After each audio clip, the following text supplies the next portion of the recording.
Hi everyone, this presentation is on social structure, statuses, and roles. Be sure to follow the notes outline for yourselves to fill this in. This is going to be the only component that we talk about when it comes to social structure. I kind of grouped it in here with the culture unit. So be sure to take some notes, follow along, and be sure to fill out the interactive guide if you have any questions. So, social structure, it refers to the framework that surrounds us and organizes us. It's very straightforward.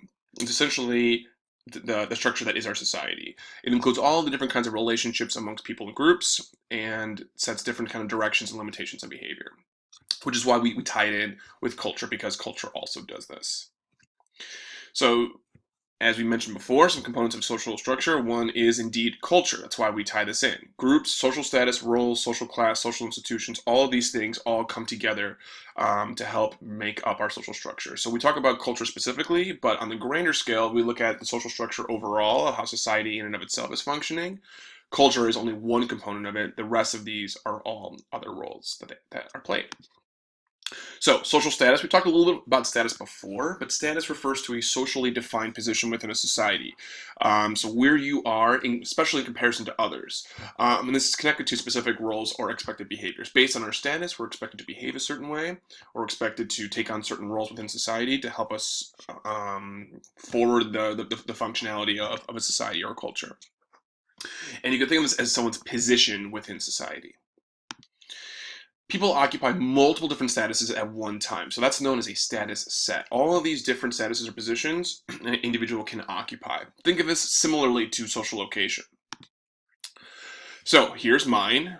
I'm male, son, brother, teacher, sociologist, middle class, American citizen, Hawks fan, white. So all of these things are my status sets, things that I've accompanied for myself. It's very similar in that to social location, but again, it's especially so in comparison to others. So we especially can focus on this middle class one in comparison to other kinds of classes, white versus other races, male versus female, son versus daughter, and other genders, etc., etc., etc. And so our statuses are where we find ourselves. This is my status set, but it's also in reference to others, whereas a social location is just these things on their own.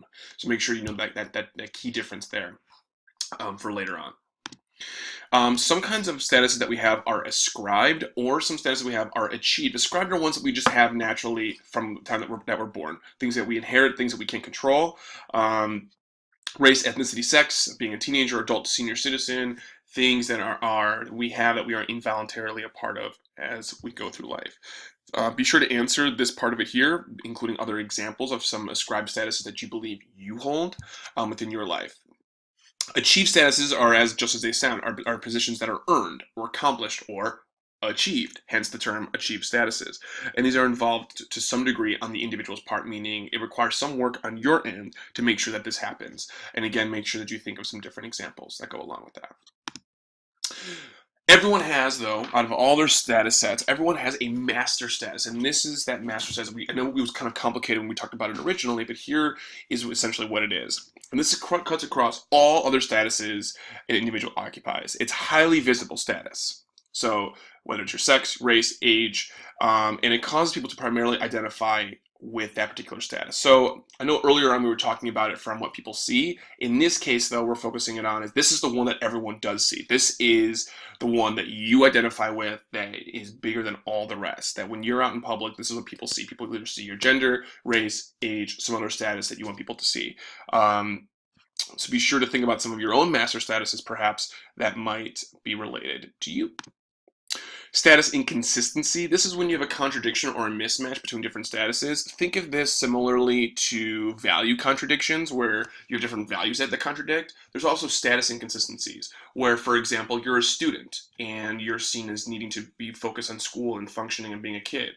And doing well in school, but maybe you have to take care of your big brother or your little brother because your parents are working a lot, and so now it requires you to take a responsibility role as a parent, but also still being a kid, and so you have different statuses there that are inconsistent with one another and go against one another. See if you can also identify some other examples. How do we determine people's statuses? Through status symbols, objects or behaviors that are used to announce one's status to others. Things like wedding rings, expensive jewelry, luxury cars, gravestones, etc. Different symbols that we see in our lifetime that we use to make sure people understand our status. This is typically seen as material culture items, things that are usually there to exude wealth, as mentioned below. But these things can certainly play many different kinds of roles. Whatever symbols that people use so that others can understand where their statuses are within their lives. And why are statuses at all significant? Each status a person occupies, prestigious or not, ascribed or achieved, sets guidelines for behavior. Whatever status that we have tells us exactly how we're supposed to behave. And that's, again, that's socially constructed. Society, our culture, our social beings create these meanings, how a person should act or feel. And it also provides guidelines for what people in society are expecting of one another. If you are of a certain status, people are going to expect you to behave a certain way. And so they're going to look for more predictability. People want predictability. People don't want a society that they can't rely on. They don't know what's going to happen. And so within a society, people want to have that level of predictability. So by knowing what your status is and by understanding what your expectations are, people are going to know exactly how you're going to behave, and that's what they want because they see that as a way of a society functioning normally. There's also a variety of different roles. Just